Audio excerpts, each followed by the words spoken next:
The classic movie Smokey and the Bandit was the second highest grossing movie in 1977.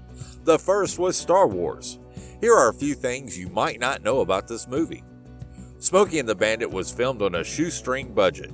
Universal Studios allocated $5.3 million to film the movie, only to cut it to $4.3 million just 2 days before filming was set to begin.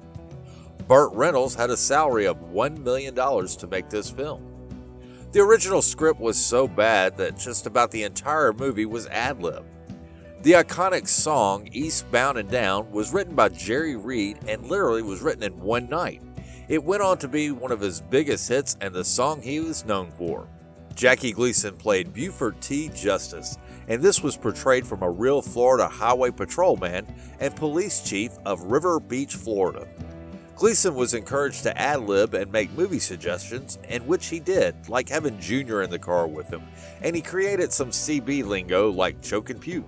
And speaking of CB radios, known as Citizens Band, they became popular in the 1970s as people were using them for communication as who had fuel during the fuel crisis and where the police was tracking speed.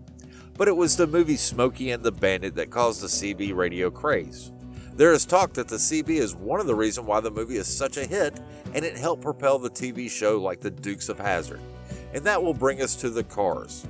Hal Needham, the creator, had seen an ad for the soon-to-be-released 1977 Pontiac Trans Am, and he knew right then that that had to be the Bandit's car.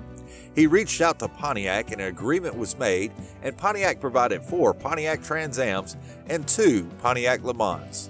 The Trans Ams were actually 1976 models with the front ends of 1977s. And by the end of the filming of the movie, there was only one Trans Am and only one Pontiac Le Mans that barely ran, as the other cars were completely destroyed, so badly that they were used as donor parts cars to keep the final 2 cars up and running. This is why you see so many continuity issues in the car scenes. The snowman's sidekick, Fred, was handpicked by Burt Reynolds simply because the Basset would refuse to obey commands. The famous Diablo sandwich, no one truly knows what is in the sandwich, but is based on images and restaurants that was close to the filming in Georgia claims it was pulled pork and hot sauce on a hamburger bun. Let me know in the comments what you think is in the sandwich. Smokey and the Bandit went on and had 2 sequels. The second one did okay in the box office, earning $66 million, and the third one completely bombed and lost money. The third movie had no involvement with Hal Needham or Sally Field, and a brief cameo was made by Burt Reynolds.